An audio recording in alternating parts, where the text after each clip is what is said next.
This episode from the life of Sherlock Holmes will be transmitted to our men and women overseas by shortwave and through the worldwide facilities of the Armed Forces Radio Service. Petri Wine brings you Basil Rathbone and Nigel Bruce in the new adventures of Sherlock Holmes.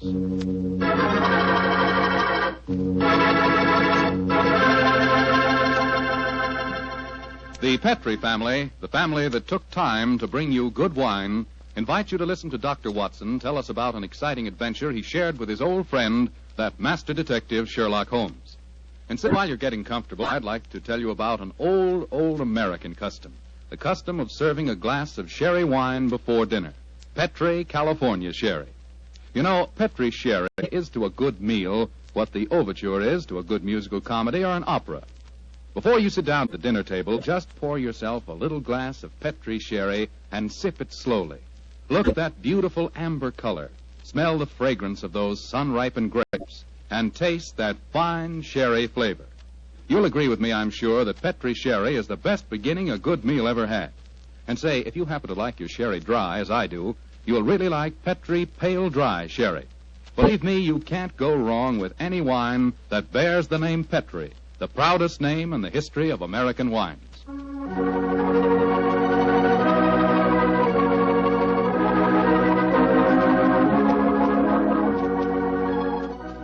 And now let's drop in on the good Dr. Watson, who's waiting for us in his California ranch house. Good evening, Doctor. Good evening, Mr. Foreman. Come in and make yourself at home. Thank you, Doctor.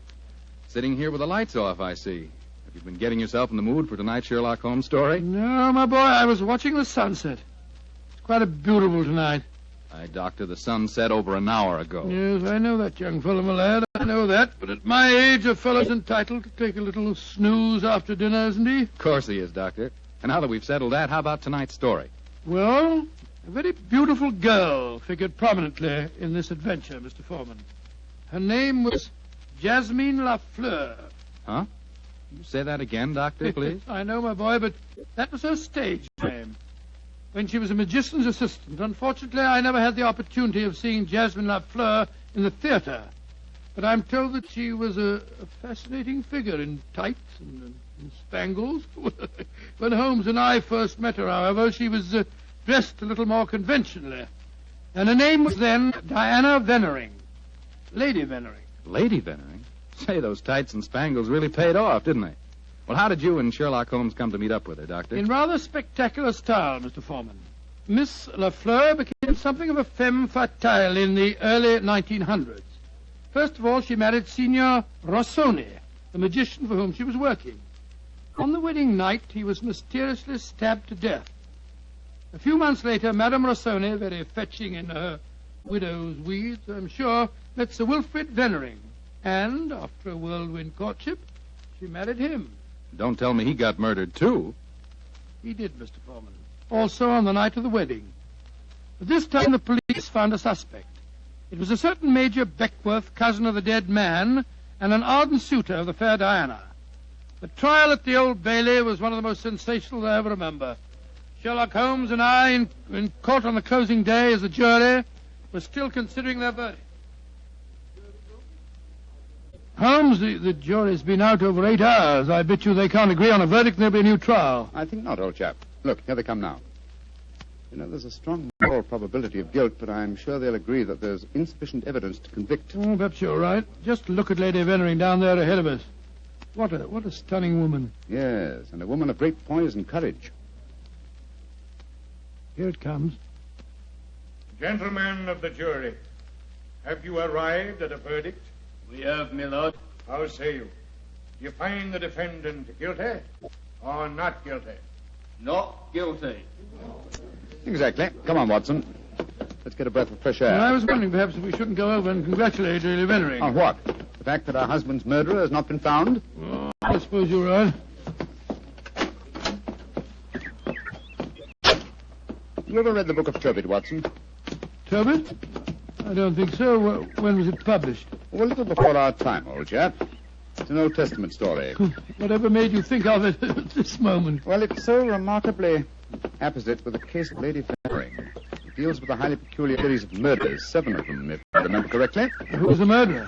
A jealous demon by the name of Asmodeus, who strangled husbands on their wedding nights. Well, judging by the verdict just now, Major Beckworth isn't the Asmodeus, or whatever you call him in this case.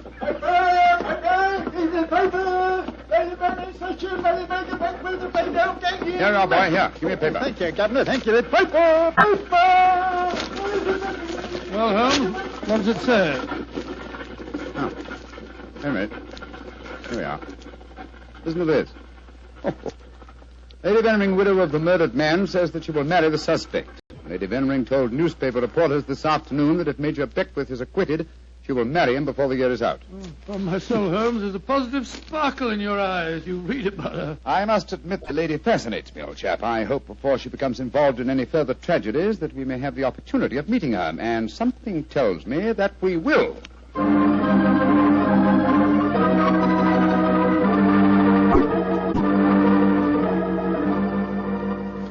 The Sunday papers are certainly having a day over the Veneering case, Holmes. Did you read them? No, I didn't, Watson. There's a complete life history of Lady Veneering, and one of them with photographs. It's rather interesting. Really? What are you doing over there, Holmes? Looking out of the window. Ah, yes. You expecting anybody home? No, come over here, old fellow. Oh, it's a clergyman. Yes, a very agitated one. Look at the way he's pacing up and down, and looking up at our window, too. By Jove. What eyes. Yes, there's a fanatical look about him, which suggests either the martyr at the stake or the inquisitor lighting the faggots. Mrs. Hudson's letting him in now. Well, I'll be interested to know what he's come to us about. I can hear footsteps on the stairs here. I'll go and have a look. How do you do, sir? Come along in, won't you? It's all right, thank you, Mrs. Hudson. You're Mr. Sherlock Holmes? I am, sir, and this is my colleague, Dr. Watson. My name is Whalen, the Reverend Arthur Whalen. How do you do, How sir? do you do, sir? Sit down, won't you, and tell me what I can do for you. Thank you. Mr. Holmes, this is a very difficult subject to broach. In fact, it's only after intense personal conflict that I've been able to force myself to come to you. May I ask you, are you familiar with the Book of Tobit? Book of Tobit? Gracious me. You were talking about that yesterday, Holmes. I see that you've come to consult me about the Veneering case. But that's amazing. How did you know? Has Lady Veneering been in touch with you? No, sir, but I'm familiar with the Book of Tobit, and Lady Venering's case closely resembles that of the woman Sarah in the Old Testament story. More closely than you realize, Mr. Holmes. Did you know that before each one of Lady Venering's husbands was killed, they received a threatening note? Yes, I recall that from the trial. Signed in some sort of gibberish, weren't they? No, Doctor. Yesterday I was permitted for the first time to examine one of these notes. The apparent gibberish was in reality ancient Hebrew writing. Indeed. Were you able to translate it? Yes, Mr. Holmes. In effect, it said, if you go through with this marriage, your hours are numbered. And it was signed Asmodeus. Oh. The name of the jealous demon who strangled husbands in the Book of Tobit. Exactly. Just why have you come to me, sir? I want you to talk to Diana, to Lady Veneering, to tell her she must not go through with this new marriage. Murder is stalking her, Mr. Holmes.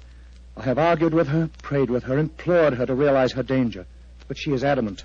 I'm afraid I should feel extremely presumptuous in giving her my advice. No, Mr. Holmes. I have prepared the way for you. You could, I'm sure, make her realize her danger. And she's willing to see me, you say? Willing and anxious. Oh, very well. But I'd like to ask you a few questions first. Anything, Mr. Holmes. What is your interest in her? She's a member of my flock. She needs my guidance. Nothing further? No, Mr. Holmes. By the way, I believe that you performed the marriage ceremony at both of her previous weddings.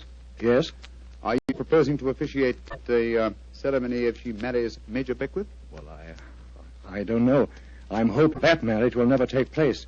And so I want you to help me, Mr. Holmes. Where does the lady live? 47, Berkeley Square. Very well. Dr. Watson and I will call on her this afternoon. Delighted to, delighted. I doubt if I can be there myself. In fact, Diana might speak more freely if I'm not. But here's my card. Oh, thank You'll you. know where to get in touch with me if you want to. Very well, sir. Good day to you, gentlemen. And I'm greatly in your debt. Well, good day, sir, good day. Strange business, Holmes. I can't believe that Mr. Whalen's motives are entirely impersonal. Nor can I, old chap. What are you laughing about? I was thinking of the Book of Tobit, Watson. In that the role of protector, the role I have just been asked to take, was played by the Archangel Raphael. I can't help feeling, Watson, that I'm making distinct strides in my profession.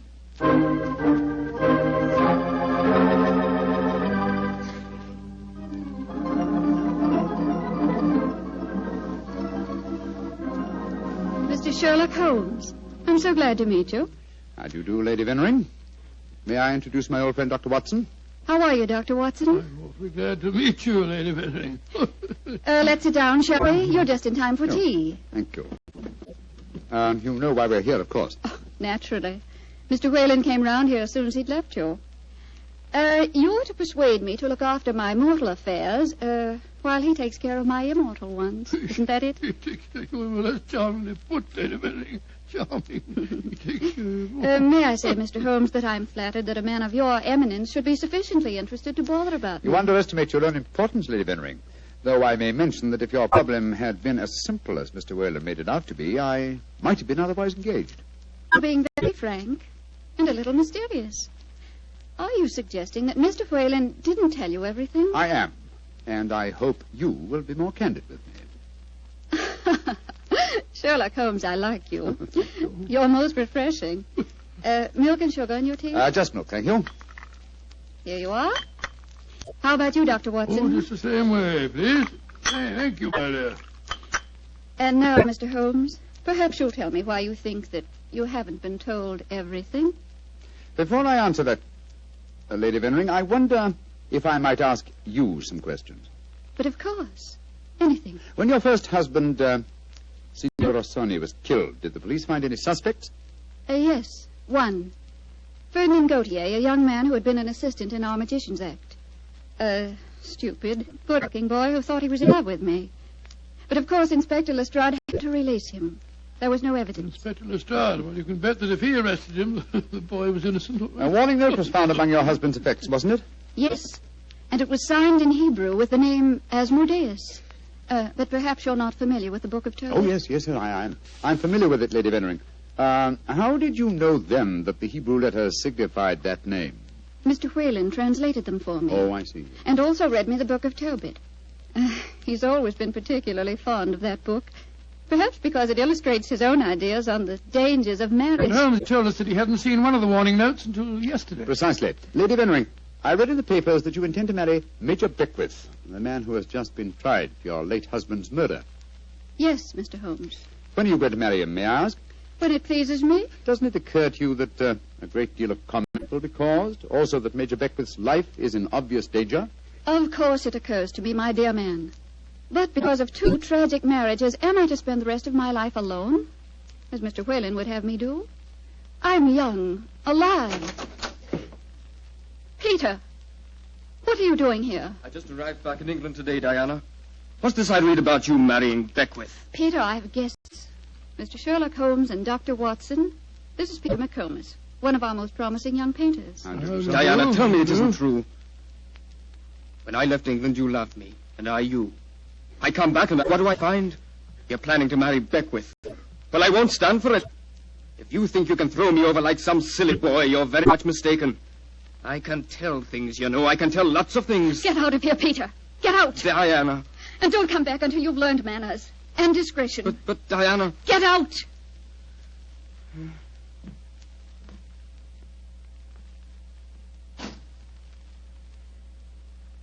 I'm sorry, gentlemen. Were there any more questions you wanted to ask me, Mr. Holmes? One, Lady Vennering. Where is your fiancé, Major Beckwith? He's upstairs. I'm letting him stay here until the scandal of the trial has died down. I must see him at once. At once? Why, Holmes? He's in no danger until the marriage takes place? The marriage has taken place, Watson, unless I'm very much mistaken. What makes you think so, Mr. Holmes? You're much too discreet and intelligent, Lady Vennering, to let him stay here in your house unless you were already married. We were married this morning. But we planned to keep the fact a secret for a few months until the scandal had died down. May I talk to him, please? Of course. I'll ring for the butler and ask him to come down. May I ask, madam, who married you? The Reverend Arthur Whalen, of course. Oh, and all the time he talked to us today, he knew perfectly well that this marriage had taken place. He must have just come from it. I don't trust that man, Holmes. Oh, there you are, Hudson. I just rang for you. Will you ask Major Beckwith? Excuse me, milady. I was just on my way to telephone the police. The police? What do you mean? It's Major Beckwith, milady. He's been stabbed to death in his bath. Mr. Beckwith murdered, too. Hodgson, I'll telephone the police. And now I'm rather well acquainted with Inspector Lestrade. Excuse me, gentlemen. A dreadful business, Holmes. The third husband murdered on his wedding day. But what a woman, Watson. She's superb, magnificent. What on earth do you mean, Holmes? What courage. What unconquerable spirit in the face of a fresh tragedy. Watson, she fascinates me. I haven't seen such a splendid female since we solved that case for the King of Bohemia.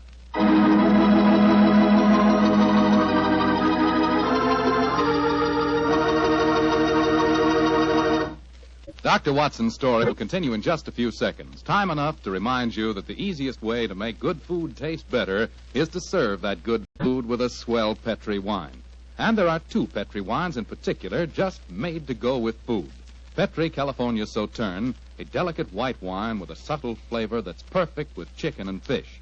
And Petri California Burgundy, a hearty, rich red wine that's out of this world with any meat or meat dish. So if you want to know just how good a cook you are, serve your good food with Petri wine made to go with it. A Petri Burgundy or a Petri Sauterne. Two swell Petri mealtime wines.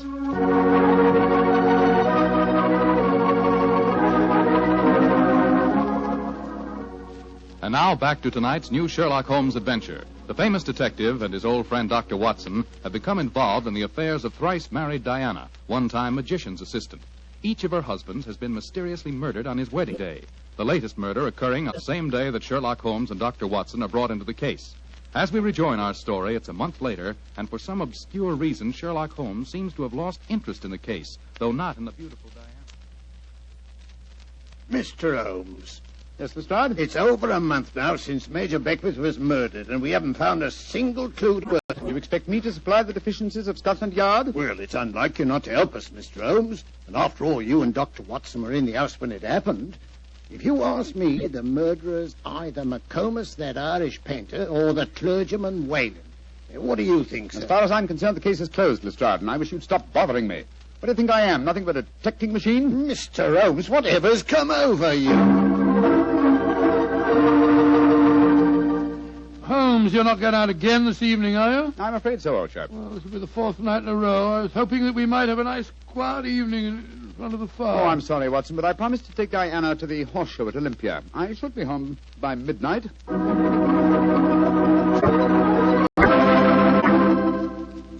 Mr. Holmes. Yes, Mr. Whalen? You're seeing altogether too much of Diana.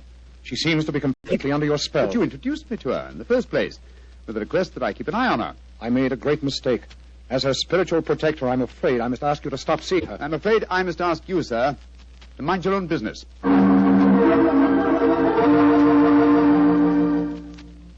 I say, Holmes, have you seen in the paper that violinist, Ziwi, is playing at the Albert Hall tonight? No, I haven't looked at the paper today. Oh, I thought perhaps that we might go along and see Oh, I'm him afraid together. I can't, old chap. No, I'm taking Diana to the French Maid at Delius Theatre. I hear it's a charming musical comedy.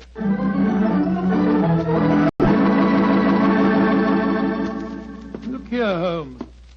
We've been friends for a good many years now. Very true, old fellow. And I think I'm entitled to speak to you straight from the shoulder. Of course you are, Watson. Very well, then. This Diana Beckwith. Oh. Yes, it's your own business, I suppose, but I can't bear to see her making such a fool of you. You've neglected your work entirely since you met her. You get about as though you're a young fellow of 20. What's come over you, Holmes? Stop pacing about, old chap, will you, and sit down. In fact, it might be a good idea if you fortified yourself with a nip of brandy from the Tantalus there. What I'm about to tell you may be something of a shock. Watson, Diana and I are getting married tomorrow. What did you say, Holmes? I'm getting married tomorrow. But, you're insane. Oh, that's not very flattering, Watson. Anyway, I don't see why you should be so surprised. You yourself married and left Baker Street once, didn't you? For you, Holmes, a confirmed woman hater. No, my dear Watson. No, indeed, no. You will remember in our adventure that you titled A Scandal in Bohemia, I met a lady that I have often referred to as the woman. You mean Irene Adler, but she was a criminal. Exactly, and yet Diana has the same magnificent characteristics. Keen intelligence, courage, and unconquerable spirit. But Holmes, 3 of her husbands murdered on their wedding nights. You're proposing to be the 4th. Oh, rubbish, my dear fellow, because tragedy has attended her previous marriages. Is she to go through life alone? Holmes, you really mean it, don't you? Of course I do. I think I will have a nip of brandy. Oh, don't take it so badly, old fellow. We'll continue to see a lot of each other. Diana's very fond of you, you know. Oh, well, I'm glad. Who's going to perform the ceremony? Not the Reverend Mr. Whalen? Oh, no. We decided, in view of Diana's previous marriages, that he might prove to be a trifle, unlucky. A clergyman named Vernet will officiate. Whalen, of course, insists on being present just the same. What time is the wedding tomorrow? 2 o'clock, old fellow. Oh, I should have mentioned this before. I hope your cutaway coat and top hat are in a good state of preservation. You'll be a pretty prominent figure at the ceremony, you know. You mean that... Well, I mean that if Sherlock Holmes gets married, who else can be his best man but his old friend, Dr. Watson? It's elementary, my dear fellow, elementary.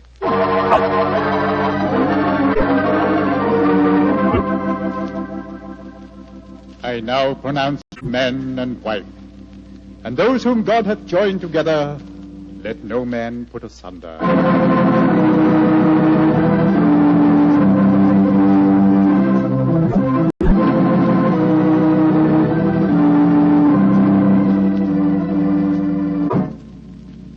Diana, I'm going to claim the privilege of the best man and give you a kiss. Of course you shall, Doctor. Joe, Holmes, you're Miss Lucky Fuller. Of course I am, old chap.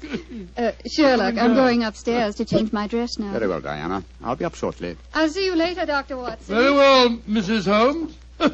Holmes, I never thought I'd live to say that. Watson, old fellow, I'm worried. Worried today? Oh, my dear fellow, what's the matter? Well, just before the ceremony, I received one of those warning notes signed by Asmodeus. Oh, you better be careful, Holmes. I think I'll slip out and have a pipe or two on the matter. Yes. Look after my guests for me, will you? And keep your eyes open. And your ears. Yes, I will indeed. There you are, Mr. Whalen. Would you care for a glass of champagne or punch or something or other? Thank you, no, Doctor. I'm in no mood for celebration. I'm certain that Diana has made a shocking mistake. Well, really, sir, I don't think... I only came here in a last-minute attempt to dissuade her. Now that I've failed, I shall leave. Good day, sir. Bless your soul. Dr. Watson? Oh, hello, McComas. Where's Mr. Holmes? We'll be back in a few minutes. Would you care for a glass of champagne, sir? Well, thank you. I should like to drink a toast to the pair. I've been in love with Diana for years, you know, but she wouldn't marry me, and well, I suppose I might as well make the best of it. I must say your friend Sherlock Holmes seems like a splendid fellow. He is indeed, McComas. In fact, I may say... Watson. Excuse me, sir. All right, Holmes, I'm coming. Up here. What is the matter, Holmes? Follow me, lock the door behind you. Allow me to introduce you to the demon Asmodeus, Watson. Unfortunately, at the moment, she's in a faint. Good Lord. It's Diana. Exactly. Always an impetuous woman, she made the mistake of trying to stab me with that knife. So I bent over to strap up a suitcase. She didn't allow for the wall mirror in which I was watching her. You mean you suspected her all along? Of course I did, old fellow. The problem was to find the proof. I first suspected her when I knew that she had been a magician's assistant. The key to the profession of magic is misdirection, and these murders have been a perfect example of misdirection motive. How do you mean, Holmes? Well, by creating a... Thanks to the well-meaning stories of the Reverend Mr. Whalen, whose theological libraries she must have copied the Hebrew signature, she focused the murders on jealousy, concealing the fact that the one person with a perfect motive was herself, the widow who was to inherit. Oh, why hasn't she been caught before? Because she was clever, devilishly clever. She left no clues except an indirect one that I had once spotted, that the likeliest person to be able to approach a bridegroom unsuspected and stab him is his bride. And now I wish you'd see if you can revive her, old fellow. When the police get here, I should like Mrs. Holmes to be in full possession of all her faculties.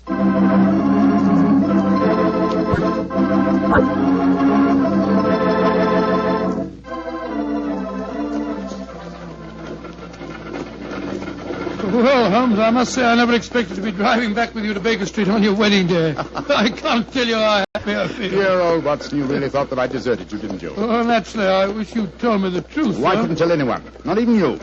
If the faintest shadow of suspicion had entered her mind, I'd never have caught her. Well, it seems to me you paid a pretty high price, Holmes. You told me you made a will in her favor. Supposing something happens to you before her trial, she'd get the money, you know. Oh, the will? Oh, no, that was worthless. I told Diana that it was a holographic will and perfectly valid. Well, what on earth is a holographic... A will drawn up in one's own handwriting on a piece of perfectly plain paper. Such a document is quite legal, but I drew mine up on a paper with a letterhead. That made it invalid. Oh, I see, but the fact remains that you are married, Holmes. I really fooled you completely, didn't I, Watson? Didn't the name of the clergyman who married us suggest anything to you? The Reverend Vernet? No, and why not should it? Well, Vernet was a French painter of some note. He also happens to have been a great uncle of mine and Mycroft's. You mean that your brother Mycroft was a clergyman? I mean that Mycroft was disguised as a clergyman. And a very convincing job he did, too. A more satisfactory clergyman than the Reverend Mr. Whalen, no doubt, whose possible complicity may compel him to answer some very awkward questions. Then you're not married. Well, upon my soul, Holmes, I don't know what to say. Then I suggest that you say nothing, my dear chap. Let's just sit back quietly, as two good friends can, and brood about the mutability of human affairs.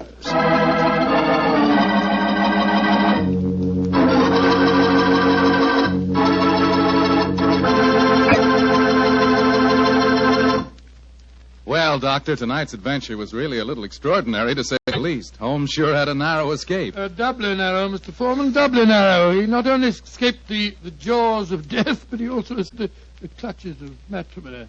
Actually, the story had a happy ending for everybody but Lady Vennering. Jasmine Lafleur. What about that artist fellow, McComas? How did he take it? Oh, very well indeed. In fact, in gratitude, he even painted Holmes's portrait. Not exactly a good likeness, though. One of those modern artists who paints as impressions of a person rather than a portrait. What do you mean? Well, now, let me see. If he were to paint his impression of you, you'd probably end up by looking like a bottle of Petri wine in a sports jacket. Go ahead, Doctor. You can tease me all you want. I'll still rave about Petri wine. And why not? The facts bear me out that Petri wine most certainly is good wine. After all, the Petri family knows all there is to know about the art of turning plump, sun-ripened grapes into fragrant, delicious wine. That's because they've been making wine for generations, ever since they started the Petri business way back in the 1800s.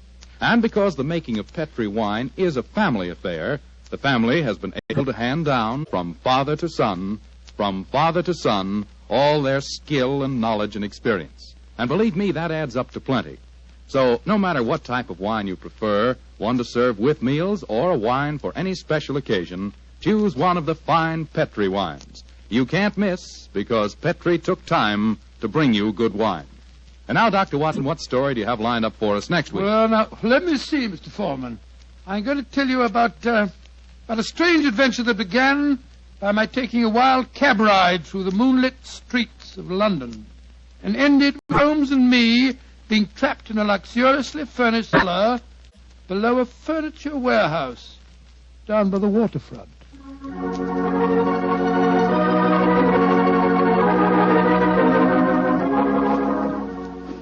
Tonight's Sherlock Holmes adventure is written by Dennis Green and Anthony Boucher and is based on an incident in the Sir Arthur Conan Doyle story, The Adventure of Shoscombe Old Place. Mr. Rathbone appears through the courtesy of Metro-Goldwyn-Mayer and Mr. Bruce through the courtesy of Universal Pictures, where they are now starring in the Sherlock Holmes series.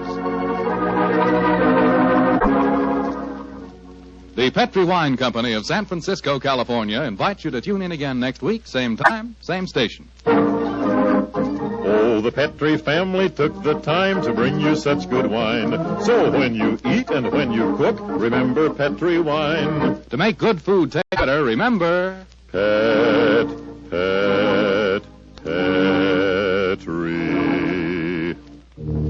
wine. This is Bill Foreman saying goodnight for the Petri family. Sherlock Holmes comes to you from our Hollywood studios. This is the Mutual Broadcasting System.